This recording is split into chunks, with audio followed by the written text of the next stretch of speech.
Quelques bombes, une échelle, un pochoir, Christian Bitsch attaque le mur. Au petit matin, il reproduit une des œuvres de celui qui l'a toujours inspiré, Banksy. Un travail en solitaire, bien à l'abri des regards. À ses débuts pourtant, Christian Bitsch sévissait en plein air, sur les façades de Limoges. Avec le temps, il se fait plus discret. Je ne veux plus tomber dans la spirale de faire des endroits faut à tout prix être vu. C'est pas le but. Le but, c'est avant tout de me faire plaisir. Et puis aujourd'hui, avec les réseaux sociaux et les photos, de toute façon, on peut les immortaliser. Plus de plaisir et un peu moins de risques, un peu moins de rencontres avec les forces de l'ordre. Dans l'illégalité, le pochoiriste choisit malgré tout ses terrains de jeu avec une certaine éthique.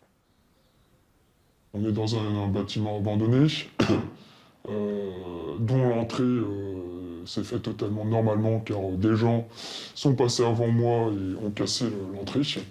Donc j'ai juste eu à m'engouffrer. Et on est sur un bâtiment qui va être rasé, donc j'ose espérer que ça ne nuit à personne et que ça ne dégrade rien, étant donné l'état déjà des lieux. Éphémères, les graffitis de Christian Bitsch seront effacés par le temps, détruits ou recouverts. D'autres réalisations, elles, sont amenées à perdurer, comme celle de Ken Thué, 36 ans. Quand ce professeur de hip-hop manie la bombe, c'est toujours de manière officielle. Moi, ce qui m'intéresse, du coup, c'est la technique de la bombe, essentiellement. Voilà. Et toujours avec des institutions, dans la mesure où voilà, j'aime prendre le temps de faire des trucs qui me plaisent, etc. Donc, tendre à la sauvette comme ça pour se mettre à courir derrière et pas finir le boulot, c'est pas ça qui m'intéresse on va dire, dans le graffiti. Ces décorations sur les abribus de Bellac sont une commande de la municipalité. Travailler main dans la main avec la mairie, c'est accepter qu'elle garde un œil sur le projet.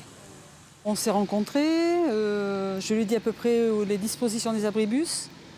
Et puis par là, il est parti sur un thème qui me faisait passer par mail, que je regardais et que je donnais mon accord.